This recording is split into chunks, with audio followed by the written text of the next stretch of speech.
फैजपुर शहर की नगर परिषद की ओर से चलने वाला सरकारी दवाखाना आरोग्य अधिकारी के राजीनामे की वजह से दवाखाने में आरोग्य अधिकारी न होने की वजह से लोगों को आरोग्य सेवा नहीं मिल रही है।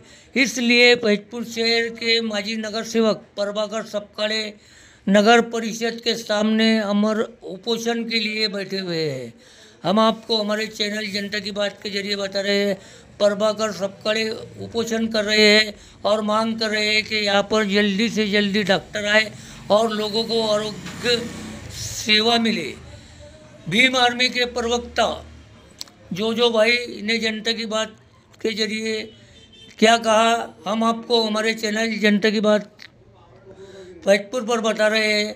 और इस उपोषण को सिंधेगढ़ के तालुका प्रमुख, शहर प्रमुख और अलग अलग संगठनों के लोग पाठिंबा दे रहे हैं और मांग कर रहे हैं कि जल्द से जल्द नगर परिषद की ओर से लोगों को आरोग्य सेवा का लाभ मिले।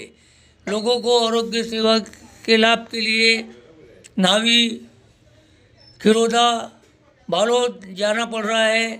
इसलिए जल्द से जल्द सेवा शुरू की जाए, ऐसी मांग उपोषण कर्ताओं ने की है। मैं हूँ शाकिर मलिक, जनता की बात आप तक।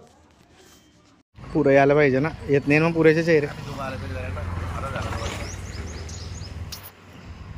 नमस्कार, आज दिनांक 8 एप्रिल फैजपुर नगर परिषदेसमोर सन्माननीय माजी नगरसेवक प्रभाकर भाऊ सपकाळे हे उपोषणाला बसलेले आहे। वरील विषय तुमचे निदर्शन राहील की लीलाबाई सुधिगृह हे फैजपूर शहरामध्ये आहे। ते अचानकपणे नगर परिषदेने बंद पाडलेलं आहे।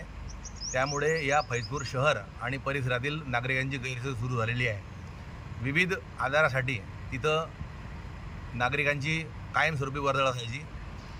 ॲम्ब्युलन्स असेल, गरोदरपणाची नोंदणी असेल किंवा TB असेल किंवा इतर काही आजार असतील तर त्याची तिथं नोंदणी होऊन तिथं उपचार व्हायचे। पण ते अचानक नगर परिषदेने बंद केल्यामुळे माननीय प्रभाकर भाऊ सपकाळे इथं उपोषणाला बसलेले आहेत। त्यांच्या उपोषणाला आमचा जाहीर पाठिंबा आहे। मी रमाकांत तायडे, भीम आर्मी भारत एकता मिशन या संघटनेचा राज्य प्रवक्ता म्हणून या उपोषणाला पाठिंबा देतो व लवकरात लवकर हा जो विषय आहे हा शासनाने मार्गी लावा अशी विनंती करतो। कारण की या फैजपूर शहर आणि परिसरातील जे सामान्य नागरिक आहे त्यांची गैरसोय सुरू झालेली आहे आणि या गैरसोयीमुळे कोणाच्या जीवावर बेतेल अशी स्थिती निर्माण होऊ नये म्हणून मी फैजपूरचे मुख्याधिकारी माननीय वर्मा साहेब यांनाही विनंती करतो की लवकरात लवकर हा विषय निकाली काढावा। जय भीम, जय भीम आर्मी, जय संविधान।